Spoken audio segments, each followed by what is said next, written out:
Adi itu sering banget handphonenya jatuh dari naik motor, suka sampai hancur dan sebagainya. Tapi Adi tidak merasa butuh. Kenapa?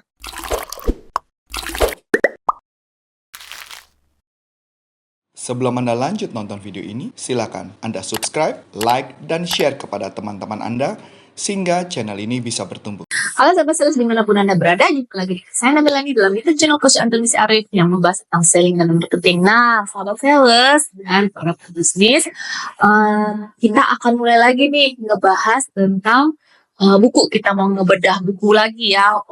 Kalau sahabat sales atau teman-teman saya pernah nonton ya YouTube channel kita sebelumnya, kita sudah mulai masuk ke membahas buku tentang sales nih. Nah, kali ini kita mau bahas buku yang judulnya The Challenger Sale.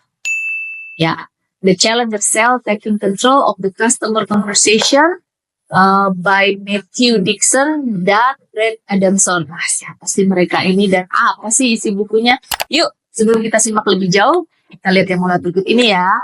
Halo sahabat sales dimanapun Anda berada, jumpa lagi saya Nabila dan saat ini sudah ada bersama dengan saya Coach Antonius Arif. Halo Coach. Halo. Coach, kita kan waktu lalu sudah mulai ini ya tentang sales ya Coach ya. Kayaknya menarik banget kan. Jadi ini juga bisa jadi Ide, ya, inspirasi para sales. para sales ya, pengetahuan tentang sales gitu. Ya, nggak perlu baca buku, nonton doang, tapi sales pinter gitu kan. Nggak perlu baca buku loh. Jadi itu exam trio. Iya, summary. Iya. Dan langsung bisa diterapin loh. Oh, langsung bisa ya. Kayak tadi kan kayak buku sebelum kan mereka bisa tinggal catat tuh. Oh iya ya, bisa buat strategi nih. Nah, kalau yang sudah terapkan, coba hasilnya dilayangkan ke YouTube channel kita ya. Gitu ya. Oke. Nah, kali ini kan kita mau bahas buku ini Coach, The Challenger Sale. Nah, gambar bukunya di sini ya. Ini gambar bukunya di sini. Nah, buku ini sebenarnya menarik ya. Challenger Sale ini salah satu buku yang bisa dikatakan 100, ini nggak 100 ya. Mungkin 30 atau 50 buku sales terbaik di dunia. Ini adalah salah satu buku yang terbaik. Dan menarik dalam buku ini, sebenarnya metodenya dia, kalau menurut saya metode penjualan dia adalah konsultatif selling. Oh, okay. Metodenya konsultatif selling, dia mendefine bahwa buku ini adalah konsepnya sebenarnya metode penjualannya pakai tetap konsepnya spin selling. Okay. Mirip kayak punyanya spin selling, ini Rackham. Ya, jadi gambarannya di sini adalah dia memakai konsep yang sama, tetapi yang membedakan adalah dia mendefinisikan tipe-tipe sales. Oh. Tipe-tipe sales. Nah, tipe-tipe sales ini apa aja ya? Nah, ini menarik nih. Jadi ada 5 tipe sales menurut buku ini. Dan menurut saya 5 tipe ini punya keunggulan masing-masing. Kita bisa bahas nih, masih menarik ya. Yang tipe pertama adalah relationship builder. Relationship builder adalah tipe orang yang mau membangun jalin hubungan yang baik dengan orang lain.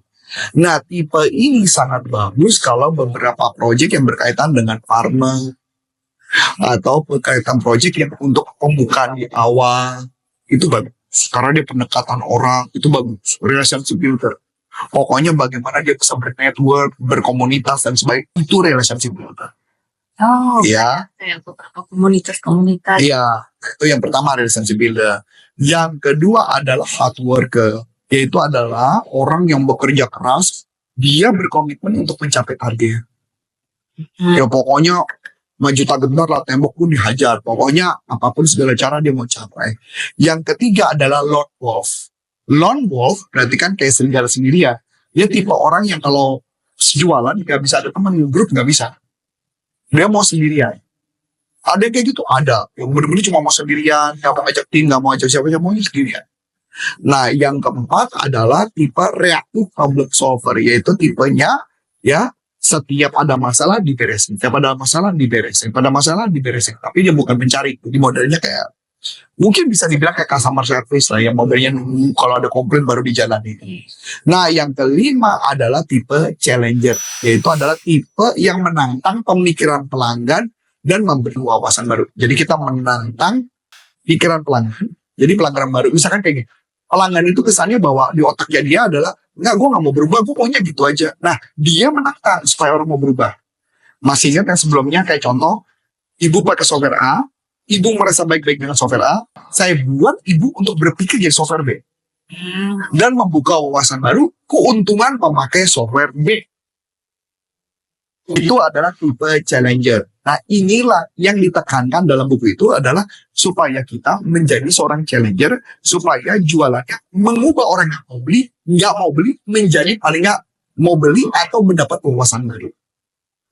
Hard worker ini sama nggak coach ya dengan hunter? Kan ada juga kalau Bisa juga, bisa juga, bisa juga. Nah, tapi memang yang kita tekankan dari challenger adalah orang yang punya karakter challenger adalah orang yang mau mengubah karakter orang, mau mengubah sesuatu. Dia mau mengubah sesuatu yang sudah orangnya nyaman, saya bikin gak nyaman. Supaya dia terasa ada manfaat produk baru yang akan dia gunakan. Kalau enggak, orang itu nggak penting. berarti menginfluence tuh masuk ke situ nggak coach? Influence masuk situ. Influence, memprovokasi pikiran, mengubah pemikiran. Kasih ya. Betul. Jadi orangnya ada pandangan baru. Nah, jadi kalau dari Glad itu semua ada tipe-tipe sales, sebenarnya target buku ini adalah untuk membuat kita menjadi si challenger sales, Bu. Oh. Yang supaya membuka wawasan dan membuka pemikiran supaya orang itu mau membeli produk kita. Jadi kayak contoh, Bu. Kan ada cerita nih ya. Saya kasih contoh yang paling gampang gini, Bu. Di TikTok ada Cerita. Eva dan Juan kalau nggak salah. Eva dan Juan itu lagi mempromosikan satu merek handphone. Nah, kebetulan ketika dia mempromosikan satu handphone tersebut, dia bikin adegan bahwa seakan-akan suaminya selingkuh. Nah, jadi dia buat handphone tersebut mau dijatuhin. Jadi kalau kamu nggak jujur, saya jatuhin handphonemu. Nah, si Juan nggak mau ngomong katanya dalam adegan itu. Akhirnya handphonenya dijatuhin dari lantai 2. Nah, ketika dijatuhkan, si Juan tuh lari-lari, kesannya handphonenya tuh kayak mau diselamatkan. Tapi keburu jatuh di bawah. Ketika jatuh di bawah, handphone tuh diambil sama Juan. Nah, ketika handphone tuh diambil sama Juan, Juan nunjukin bahwa, wah untung handphone gua nggak apa-apa. Nah, ternyata sama Eva nggak puas. Eva sirem dari atas. Nah, sebenarnya mau ngasih tahu bahwa handphone ini punya 2 manfaat. Satu, anti jatuh, anti rusak gitu ya. Yang kedua, kalau kena air kuat. Nah, tetapi kalau kita pikir, Bu, handphone tersebut kalau ditawarkan ke Bu Ana atau ke saya pun, kira-kira kita mau beli apa enggak? Belum tentu ya. Belum tentu, karena menurut kita itu bukan fungsi yang kita pengen, karena kita bukan orang yang seperti itu. Nah, tetapi menariknya, ketika handphone itu saya tawarkan juga ke Adi, Adi tuh ngerasa bahwa dia juga nggak butuh. Padahal Adi itu sering banget handphonenya jatuh dari merek motor, suka sampai hancur dan sebagainya. Tapi Adi tidak merasa butuh. Kenapa? Karena cerita itu tidak relate dengan kehidupan Adi. Iya. Beda kalau ceritanya orang itu naik motor, kemudian handphonenya jatuh. Mungkin relate sama dia. Atau dia lagi naik motor, lagi kehujanan, handphone jatuh. Relate sama Adi. Jadi kalau ditanya, konsep yang dimaksud adalah manfaat, apakah akan relate sama orang? Enggak. Karena pada dasarnya orang malas berpikir. Malas mengkonekkan. Ya. Karena mengkonekkan butuh waktu. Jadi apakah tugas sales yang mengkonekkan? Makanya tugas sales mengkonekkan. Jadi kalau sales tidak bisa menggiring fitur itu menjadi manfaat buat orang itu, maka nggak menarik.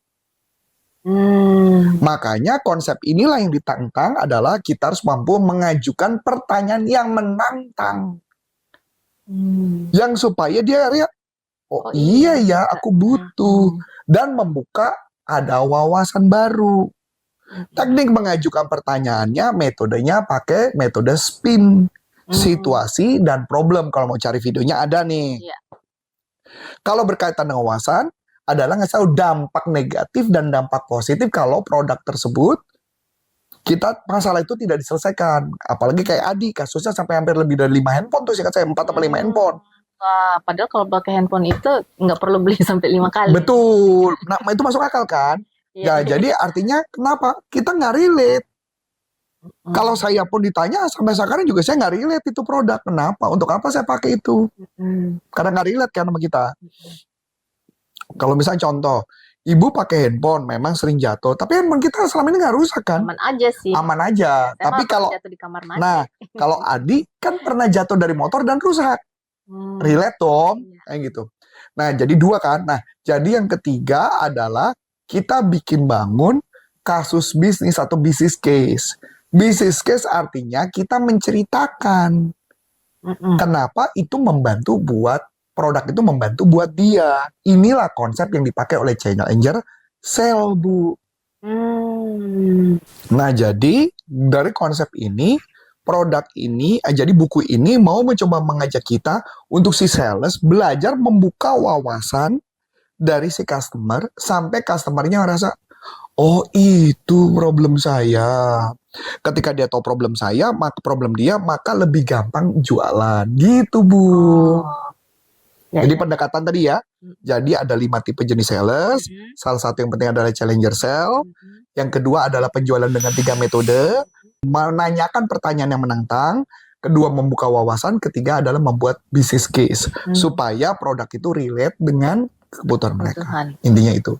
Itu bukunya yang dibahas. Wah, menarik sekali ya, sahabat sales ya. Nah, sahabat sales, kalau ada pertanyaan seputar buku yang kita bahas kali ini, yuk langsung dilayangkan aja. Atau kalau yang udah menerapkan ya dari yang kita sampaikan, dari isi buku ini udah diterapin dengan sahabat sales atau teman-teman pebisnis, yuk langsung aja diberikan apa yang sudah didapat gitu ya di kolom komentar kita ya, Coach ya.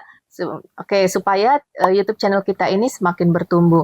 Baiklah, dengan saya Namilani dan Saya Coach Antoni Sarif, mengucapkan terima kasih dan kita ketemu lagi untuk di next buku yang lebih sales menarik lagi yang ya lebih pastinya menarik ya. lagi, dan kami mengucapkan salam performance dan sampai jumpa. Sampai jumpa.